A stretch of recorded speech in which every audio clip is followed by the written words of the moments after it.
Selamat pagi anak-anak. Selamat pagi, Bu. Apa kabar kalian hari ini? Alhamdulillah baik, Ibu. Sebelum kita memulai pelajaran pada hari ini, kita berdoa menurut agama masing-masing ya. Ya, Bu. Berdoa dimulai. Berdoa selesai. Pada hari ini, Ibu akan mengajarkan kalian dari tema 9, yaitu Kayanya Negeriku.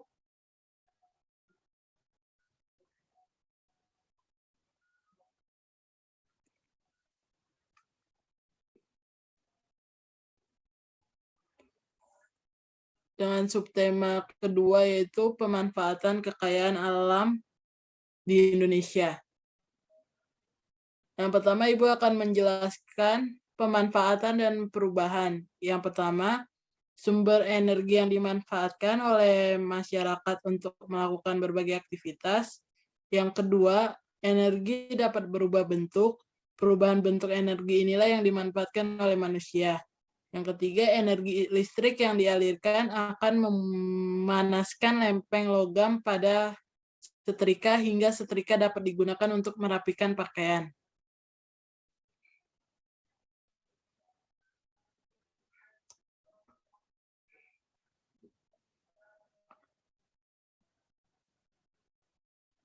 Selanjutnya, Ibu akan memberikan contoh perubahan energi dan pemanfaatan yang ada di sekitar kita.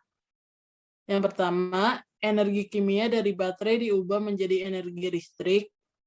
Yang kedua, energi cahaya matahari diubah menjadi energi listrik. Yang terakhir, energi gerak menjadi energi listrik, kemudian energi cahaya.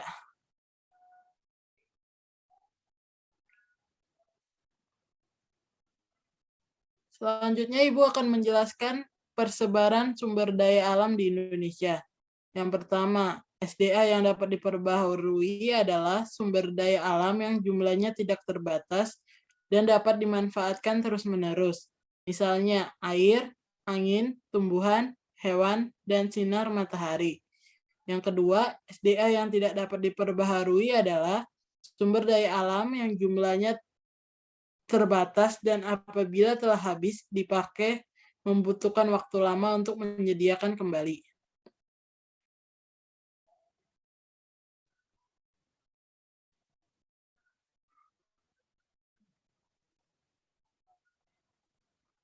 Anak-anak tahu nggak sih sumber daya apa saja yang dimanfaatkan dari kegiatan dalam gambar berikut ini?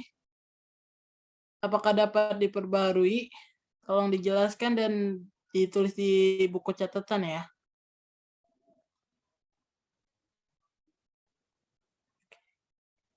Tidak tahu, Ibu.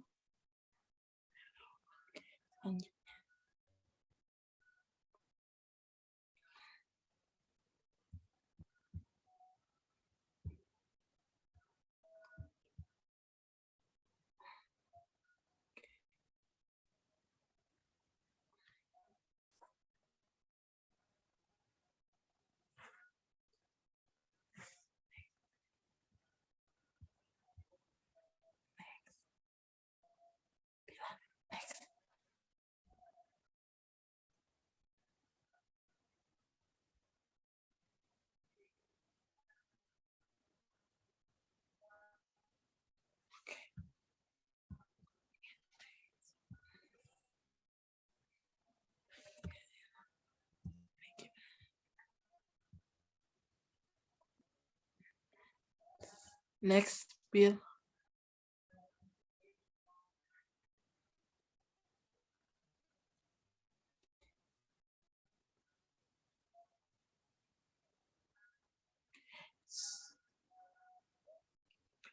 Pertanyaan yang kedua, sumber daya alam apa yang dimanfaatkan dari kegiatan dalam gambar? Apakah dapat diperbarui? Tolong anak-anak jadikan yang dua soal itu jadi tugas ya. Baik, Ibu.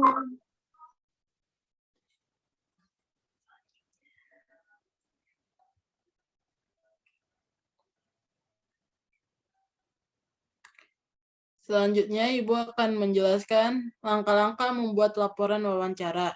Yang pertama, menuliskan topik wawancara, narasumber, pewawancara, serta waktu dan tempat pewawancara. Yang kedua, menuliskan daftar pertanyaan yang diajukan peserta didik, beserta jawabannya. Yang ketiga, menuliskan kesimpulan dari hasil wawancara.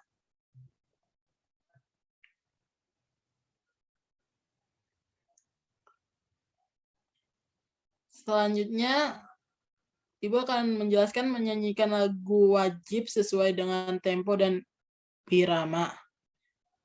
Yang pertama, tempo. Merupakan ukuran kecepatan dalam lagu-lagu wajib nasional, memiliki tempo yang beragam seperti lagu perjuangan, yang memiliki tempo sedang dan cepat. Oleh karena itu, ekspresi wajah ketika menyanyikan lagu tersebut harus tegas dan semangat. Yang kedua, birama. Birama merupakan tanda pada awal para nada, biasanya terdiri dari 2 angka. 1 angka di atas garis ketiga dan angka yang lain di bawah garis ketiga pada para nada.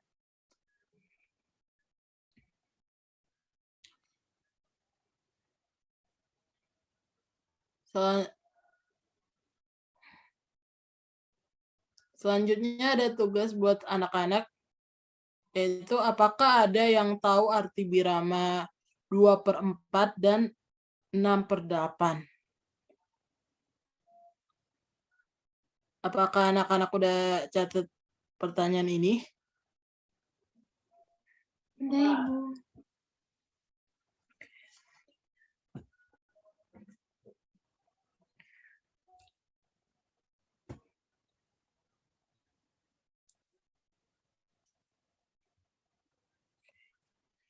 Yang selanjutnya, Ibu akan menjelaskan hak dan kewajiban terhadap lingkungan dan negara.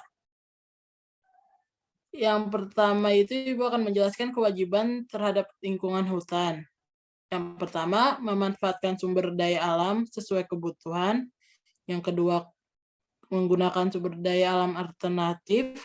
Yang ketiga, melakukan penanaman kembali hutan gundul. Yang terakhir, menerapkan sistem tebang pilih. Selanjutnya, Ibu akan menjelaskan hak terhadap lingkungan hutan. Yang pertama, memperoleh udara bersih. Kedua, dapat memanfaatkan sumber daya alam untuk memenuhi kebutuhan. Ketiga, terpenuhinya kebutuhan sumber daya alam sehari-hari. Keempat, memperoleh lingkungan yang bersih dan sehat.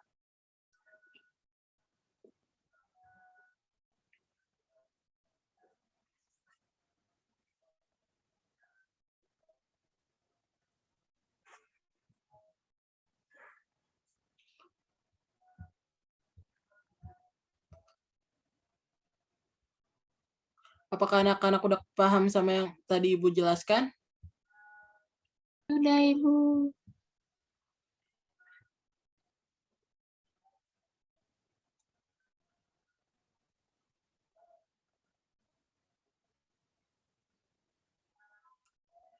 Selanjutnya itu Ibu akan menjelaskan hak dan kewajiban terhadap negara.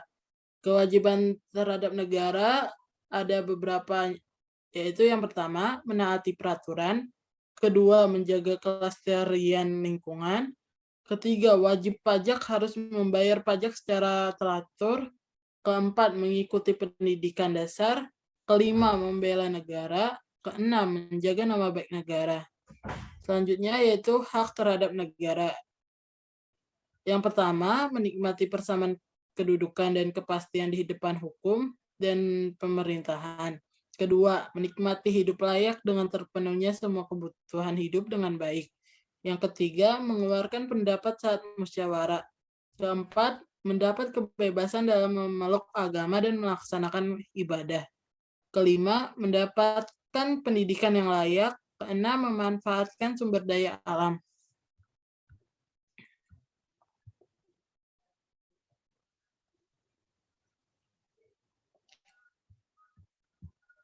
Baik anak-anak, Ibu akan menjelaskan jenis-jenis energi. Yang pertama, energi panas. Energi panas disebut juga energi kalor. Energi tersebut dimanfaatkan untuk mengeringkan atau memanaskan benda lain. Yang kedua, energi bunyi, energi yang dihasilkan oleh benda-benda yang dapat menimbulkan bunyi apabila digetarkan. Yang terakhir, energi listrik, energi yang memiliki arus listrik sehingga dapat menghidupkan peralatan elektronik.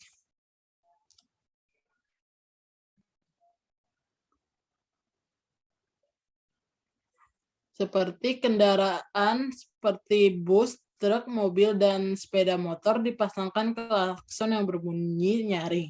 Pada klakson tersebut, perubahan energi listrik ke energi bunyi. Seperti ini contoh gambarnya.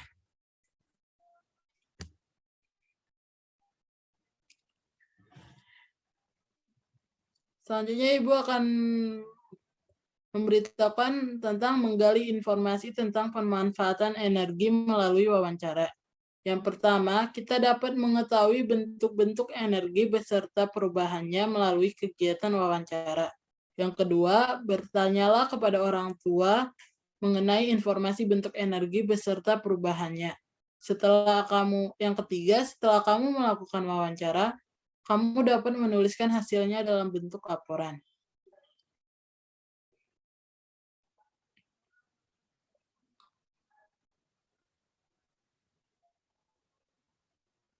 Pembelajaran selanjutnya Ibu akan menjelaskan mengidentifikasi hak dan kewajiban terhadap sumber daya alam. Ibu akan menjelaskan yang haknya. Yang pertama, memanfaatkan hasil pertanian sebagai bahan makanan. Kedua, menikmati keindahan sumber daya alam. Ketiga, memanfaatkan bahan bakar minyak.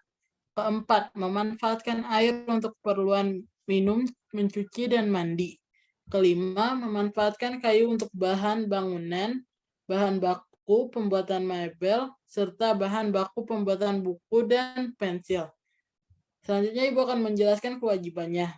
Yang pertama, membudidayakan tanaman pertanian dengan baik, menjaga kelestarian sumber daya alam, menghemat penggunaan bahan bakar minyak, menjaga sumber-sumber air dari pencemaran limbah dan sampah, dan yang terakhir, melestarikan tumbuhan penghasil kayu dengan cara menerapkan sistem tebang pilih dan reboisasi.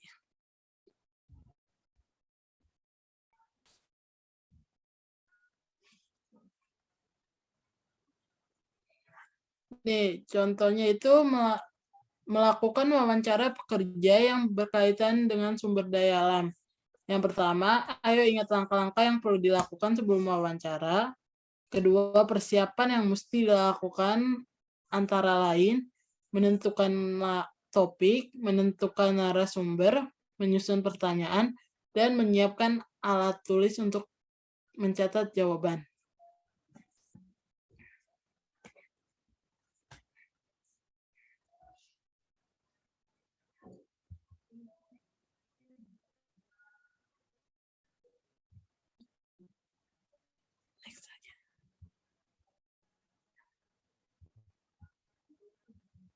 Next saja, Bill.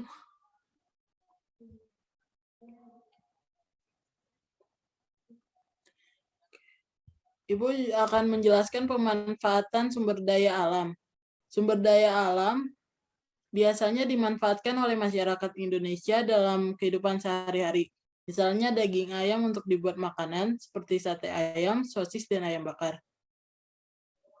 Ayo anak-anak, sebutkan contoh lain sumber daya alam dan pemanfaatannya oleh manusia yang anak-anak tahu. Apa saja, Kak?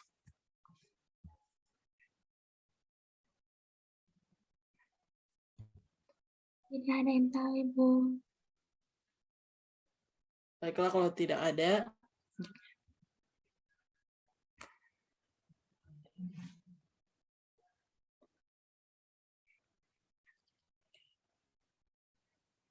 Ibu akan menjelaskan kerjasama dalam melaksanakan kewajiban menjaga kelestarian sumber daya alam. Yang pertama, pemanfaatan sumber daya alam yang berlebihan secara terus-menerus dapat menimbulkan permasalahan. Misalnya, habis atau tercemarnya sumber daya alam tersebut. Yang kedua, oleh karena itu, baik antara masyarakat dan dengan masyarakat dan masyarakat dengan pemerintah perlu bekerja sama dalam melaksanakan kewajiban. Yang terakhir, tujuannya agar sumber daya alam tersebut dapat dilestarikan.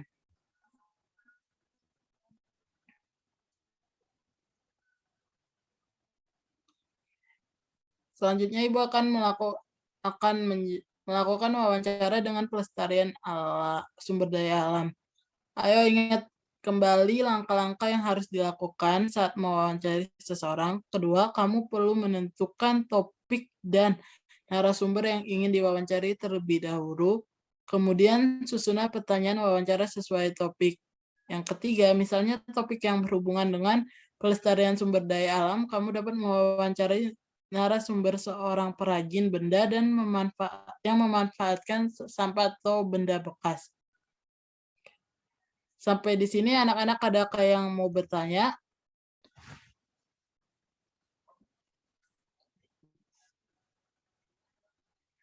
Ada Ibu, cukup. Berarti udah paham ya? Ya Ibu, sudah paham. Kalau sudah paham, 3 soal yang tadi itu dijadikan tugas saja. Minggu depan di pelajaran Ibu selanjutnya, anak-anak kumpulkan ya. Baik Ibu, siap. Sebelum kita menyelesaikan pelajaran hari ini, mari kita berdoa menurut agama masing-masing. Berdoa dimulai. Berdoa selesai. Terima kasih Ibu. Sama-sama. Terima kasih, Bu.